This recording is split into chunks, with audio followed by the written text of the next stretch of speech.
this is Archana Kadiravan. Welcome to Tej Bros Kitchen. இன்னைக்கு நம்ம பார்க்க போற டிஷ் வந்து வத்த குழம்பு மிக்ஸ். இதுக்கு தேவையான ingredients என்னன்னு பார்த்திரலாம். இத வந்து நம்ம 1 month ஸ்டோர் பண்ணி வச்சுக்கலாம். ஃப்ரிட்ஜ்ல வச்சுக்கலாம், ஒண்ணும் ஆகாது, நல்லா இருக்கும். சோ எப்படி பண்றதுன்னு பார்க்கலாம். இந்த என்ன ingredients ன்னு பார்த்திரலாம். tamarind வந்து ஒரு 100 grams tamarind வந்து நான் சோக் பண்ணி வச்சிருக்கேன். இது நல்லா ஒரு 1/2 hour நம்ம சோக் பண்ணி வைக்கணும். மணத்தக்காளிக்காய் வத்தல் வந்து ஒரு 4 ஸ்பூன் எடுத்திருக்கேன். ப்ளஸ் கார்லிக் வந்து ஒரு 6-7 கார்லிக் எடுத்திருக்கேன். கறி லீவ்ஸ் கொஞ்சம், ரெட் சில்லி வந்து ஒரு 5 எடுத்து இந்த மாதிரி கட் பண்ணி வச்சுருக்கேன். தாளிப்பு வடகம் 1 எடுத்திருக்கேன். இது வந்து சில்லி பவுடர், இது 2 ஸ்பூன் எடுத்திருக்கேன். டர்மரிக் பவுடர் வந்து ஒரு 2 ஸ்பூன் எடுத்திருக்கேன். இது வந்து குழம்பு பொடி, இது ஒரு 3 ஸ்பூன் எடுத்திருக்கேன். இது கொஞ்சம் இதுதான் நிறைய போடணும். இது வந்து பெருங்காயத்தூள், இது வந்து ஒரு 2 ஸ்பூன் எடுத்திருக்கேன். கடுகு வந்து ஒரு 2 ஸ்பூன் எடுத்திருக்கேன். வெல்லமும் ஒரு 2 ஸ்பூன் எடுத்திருக்கேன். எண்ணெய் வந்து இது கொஞ்சம் நிறைய தேவைப்படும். ஸோ ஒரு கப் ஃபுல்லாக எடுத்து வச்சுருக்கேன். சால்ட் வந்து நமக்கு தேவையான அளவு போட்டுக்கலாம். இப்போ நம்ம ஸ்டார்ட் பண்ணலாம். கடாயில் ஹீட் ஆகிடுச்சு, நான் ஆயில் குத்திருக்கேன். இப்போ ஃபஸ்ட்டு ஆயில் ஹீட் ஆனோடனே நம்ம வந்து கடுகு போட்டுடலாம்.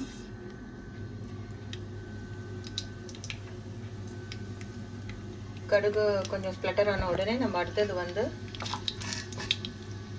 ரெட் சில்லி போடலாம்.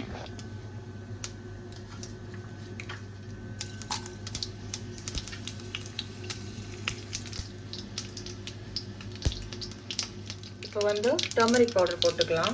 நெக்ஸ்ட் வந்து சில்லி பவுடரும் சாம்பார் பொடியும் போட்டுட்டு நான் காட்டுறேன். இப்போ இந்த மாதிரி வந்த உடனே தான் நம்ம வந்து கறி லீவ்ஸ் போடணும். இப்போ தான் நான் கறி லீவ்ஸ் போட்டேன். இது நல்லா குக் ஆன உடனே நம்ம வந்து புளி தண்ணி குத்திக்கலாம். இப்போ புளி தண்ணி குத்திட்டேன். நெக்ஸ்ட் என்ன பண்ணுறதுன்னு சொல்கிறேன். இப்போ ஒரு 2 மினிட்ஸ் கழிச்சு நம்ம பெருங்காயத்தூள் போட்டுடலாம். மணத்தக்காளிக்கும் இந்த தாளிப்பு வடகம் கார்லிக்லாம் ஃப்ரை பண்ணணும். ஸோ இன்னொரு கடாயில் ஆயில் ஊற்றி நம்ம ஃப்ரை பண்ணணும். நான் காட்டுறேன் இப்போது.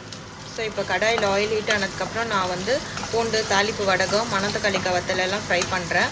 இது நல்லா ஃப்ரை ஆகட்டும், நான் காட்டுறேன். இது ஃப்ரை ஆகிடும். நான் சால்ட் வந்து ஒரு 2 ஸ்பூன் போட்டிருக்கேன். நீங்கள் வந்து செக் பண்ணிவிட்டு போட்டுக்கலாம். நான் சால்ட் 2 ஸ்பூன் இதுக்கு போட்டிருக்கேன்.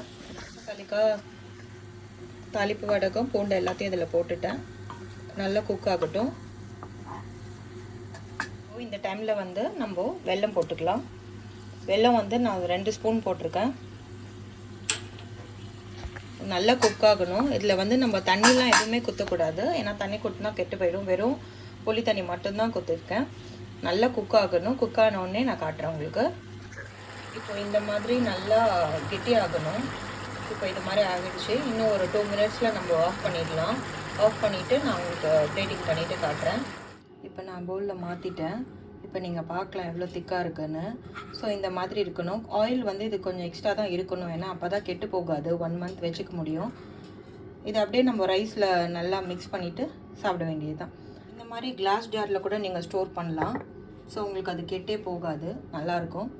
நீங்களும் உங்கள் வீட்டில் ட்ரை பண்ணி பாருங்கள். ரெசிபி என்ஜாய் பண்ணியிருப்பீங்க. நீங்களும் உங்கள் வீட்டில் ட்ரை பண்ணுங்கள். சேனலை லைக் பண்ணுங்கள், ஷேர் பண்ணுங்கள், சப்ஸ்கிரைப் பண்ணுங்கள். Thank you so much.